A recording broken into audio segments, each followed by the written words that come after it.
In this Soapbox article, Nintendo Life contributor Arjun talks about Breath of the Wild and its nature as a 3D Zelda game.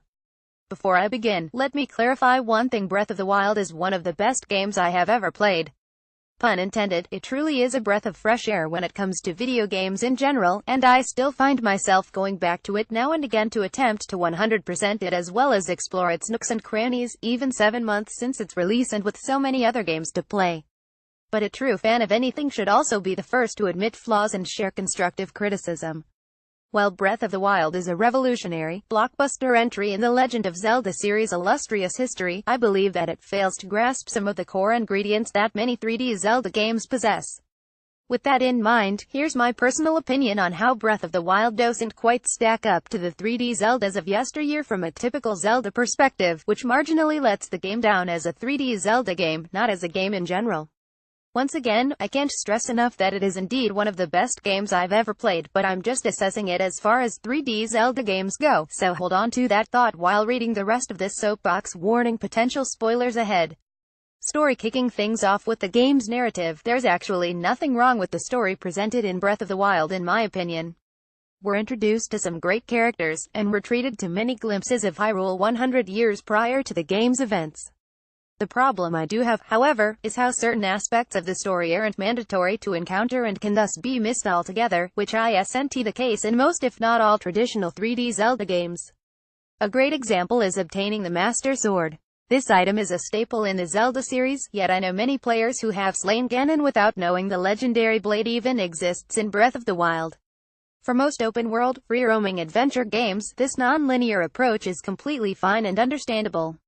However, wearing my Zelda hat here, I personally would like to have been guided to and through some of the main points of interest throughout my adventure. Had I not unintentionally caught a glimpse of the Master Sword's location on social media, I reckon I would have completely missed it during my first playthrough.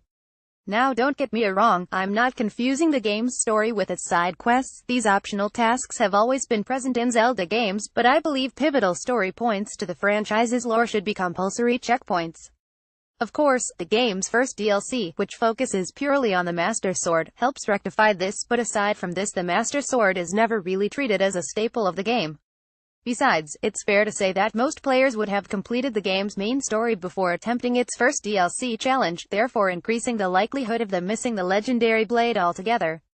Another example is collecting Link's captured memories. Finding each memory reveals a part of history of Hyrule's demise, which helps add more of a story element to the game. However, I was astonished to find that this main quest is also optional. Quite simply put, the only objective is to destroy Ganon. It doesn't matter how players get there or what they do before deciding to do so. To many, that sounds great, but to me I would have liked some form of linearity with the game's storyline and pivotal plot points. To expand on both of these above points, with a more structured story also comes more cutscenes, something I feel Breath of the Wild doesn't grasp quite as well as other 3D Zelda games. Link's memories are more or less as close as we get to fully fledged cutscenes, but if you only look at what's mandatory, the amount of actual cutscenes are minimal. It's mainly dialogue between characters instead. I used to always look forward to passing a certain point in a 3D Zelda game knowing that a juicy cutscene would follow, but what we have here is more of a flowing, less segmented approach. Again, all of these examples don't necessarily strike points against Breath of the Wild as a game. It actually makes sense when you understand what it aims to accomplish, but for fans longing for a quintessential 3D Zelda experience, the absence of must-dos and cutscenes could perhaps have a negative impact throughout their playthrough. Enemies. Boss is a major box I look forward to being ticked when venturing into any new Zelda title is discovering the game's plethora of enemies, and witnessing the imagination that the game's creators have poured into the design of the many different creatures throughout its world. This was, and still is, one of the reasons why I love titles like Ocarina of Time so much. As arguably annoying as Navi may be, I love reading her descriptive analysis of the game's enemies, some of which that can only be found in certain locations. They help build the lore around Ocarina of Time's world, and also provide useful insight into getting around opponents. I therefore went out my way to read these, not only to indulge my nerdy side, but also to plan my strikes carefully on opponents that were unbeknownst to me. With Breath of the Wild, I felt the game failed to achieve this same feat, well, at least in ratio when the sizes of the two titles are compared. Throughout its enormous open world, the species players mainly encounter are Bokoblin, Moblin, Lizalfos, Octorok, Pebblet, Keys, Choo-Choo, Wizrobe, Lionel, which are damn cool, Yiga Warriors, and Guardian. Sure, some of these are your iconic Zelda critters, and yes, there are variations of each, but for such a large game I'd love to have seen many more types of baddies roam the vast lands of Hyrule, with more being pinned to certain areas, as well as being able to learn about them in some way, shape, or form. It's this lack of enemy and spawn variation that can sometimes lead to the game's combat becoming a little repetitive, for the same kinds of enemies can be found throughout most areas, more or less anyway. But hey, again, that's just me. As for bosses, well, that's a whole different kettle of Hylian base. 4 different types of Ganon. Sure, it was probably implemented to make sense from a storyline standpoint, but having miniature, elementally themed versions of Ganon just doesn't quite cut it for a Zelda game to me. The other Zelda games really captured its players' imaginations with a multitude of well-designed beasts, and it was so exciting to claw through an arduous dungeon knowing that something beyond our imaginations lurked at the end of it. Having said that, I am definitely a fan of the game's overworld bosses Hinox, Talus, Molduga, etc. It's a real thrill to unexpectedly witness them. For the first time while roaming around, I knew I'd be handsomely rewarded for taking them down. Despite how unequipped I was at the time, the reward was worth it. This is a feat not quite captured by other 3D Zelda games, so this is most definitely a welcome addition for me. But still, the lack of distinct dungeon bosses is disappointing. Breath of the Wild really could have benefited from bosses along the lines of Twinrova, Stalord, and Collectus, but instead the climax to each divine beast is an unimaginative and uninspiring Ganon knockoff, at least in my opinion. Dungeons. I bet everyone was waiting for this one. What's a Zelda without its thought-provoking, mysterious, creepy, and enchanting dungeons? To be fair, there are 120 shrines within the game, which can be argued makes up for the game's lackluster dungeon total of 4, but it just still doesn't quite capture that Zelda magic. Some of the shrines are duplicates, i.e. all 120 are not unique due to many of them being straight-up battles. There's already a lot of that in the game's overworld. As for the main dungeons, well, this is probably my biggest disappointment of the game, certainly when approaching them with my Zelda hat on, literally and figuratively, by the way. Personally, I feel that they're short, repetitive, tedious, and quite frustrating. Of course, this isn't the first time a Zelda dungeon has been most, if not all, of these things. Water Temple, but after completing the first 2 Divine Beasts I really wasn't expecting much from the last 2, and I was right. The puzzles are uninspiring for the most part, and, as mentioned, the bosses of each are lackluster climaxes to a short yet bothersome task. Where I will give credit to the game's dungeons, however, are the build-up missions before entering. Those were some of the best in-game moments I experienced, a great example being obtaining 20 shock arrows from a mountain inhabited by a ferocious Lionel, and then riding on the back of Sidon to deactivate Divine Beast Va8 Then again, these tasks aren't fun-had from the dungeon's confines themselves, so maybe that just emphasizes my point about the actual Divine Beast dungeons themselves. I will say though, I do commend and admire the creativity behind manipulating and traversing these colossal animal-like structures' innards, but I feel it just isn't enough when a Zelda fan enters a Divine Beast for the first time and expects a dungeon akin to past 3D Zelda games. There also isn't a sense of progression, for the 4 dungeons can be tackled in any order.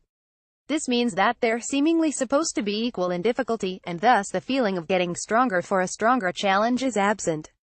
If anything, it's almost as if it gets easier the more dungeons players complete, for Link will have acquired new and stronger weapons and abilities by the time the next Divine Beast is visited.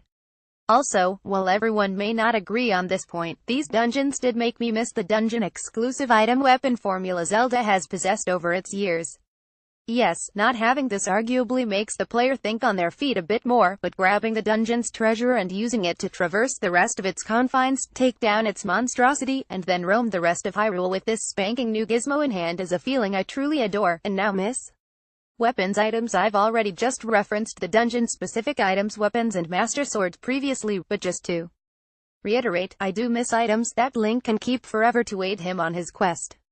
Sure, Link can climb now, so items such as the hookshot are arguably redundant, but the game mainly consists of melee weapons, shields, bows, and arrows that can all break or run out of stock. This definitely works in the game's open-world, free-roaming setting, but again, from a typical Zelda perspective, I would have liked just a few items weapons that Link could use permanently. Sure, the Sheikah slate contains runes magnesis, remote bombs, stasis, and cryonis, which in most cases achieve this, but gone is the magic of finding, acquiring, and keeping hold of an actual item weapon that players can use throughout their adventure.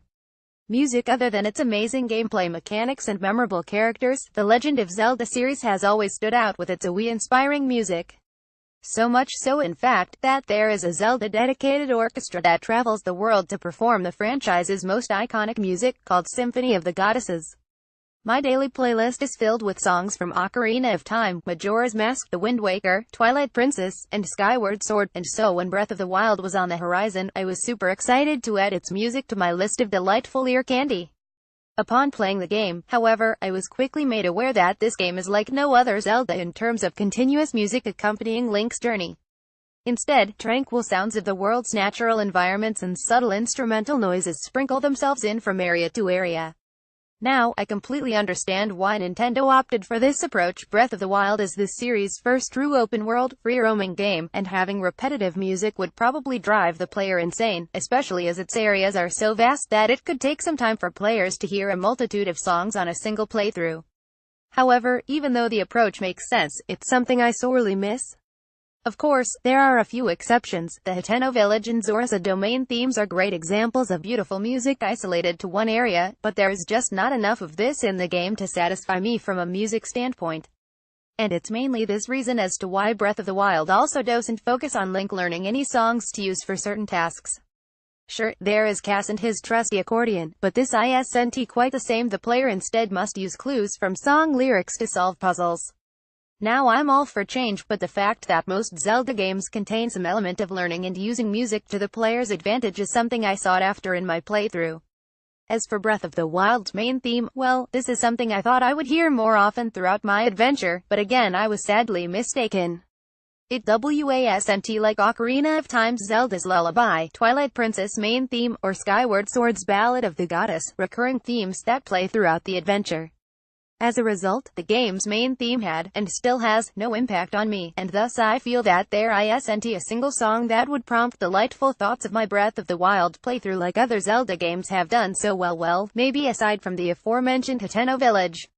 Even listening to the game sound selection that comes bundled with its collector's edition, there is nothing there that really hits home.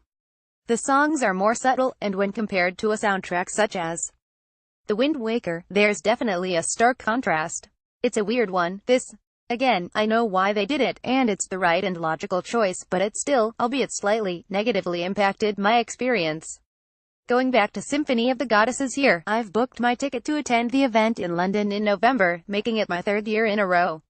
What makes this one extra special is that the team has announced that Breath of the Wild's music will be added to their medley. But what exactly will they add? Yes, there are a couple of songs of notability, but will they strike the same chord as the others do? Regardless of whether Breath of the Wild is a new game or not, I'm not sure. I guess I'll only know once I'm there, but here's to hoping it's awesome nevertheless. Conclusion. And with that, I'm done. Once again, as much as this article may suggest otherwise, I truly adore this game. The key word here though, is that I adore Breath of the Wild as a game, and not as a 3D Zelda game. Yes, homages of its predecessors are neatly presented throughout, but I feel they're not quite enough to bring upon the feeling that the player is indeed playing a 3D Zelda for the most part. That is if you stripped away the obvious nods of the franchise, such as its world, races, enemies, and landmarks. Many of the points I've mentioned above seem to be decisions that can yield no win-win situation. As mentioned, I understand why the developers have done what they did from a logical standpoint in a game of such individuality among other 3D Zelda titles, but I still miss the Zelda-esque elements left out because of this. Perhaps some of you can relate to some or even all of my points, but as mentioned, though potentially an unpopular decision, I wanted to write this as a dedicated fan of the franchise who feels passionate to address the handful of Zelda flaws of this stellar title. Regardless, Breath of the Wild still achieves a huge amount to please both new and seasoned players of the series, and will no doubt go down as one of the, if not the, series' greatest games of all time. Agree with none, some, or all of my thoughts? As always, voice your opinion below.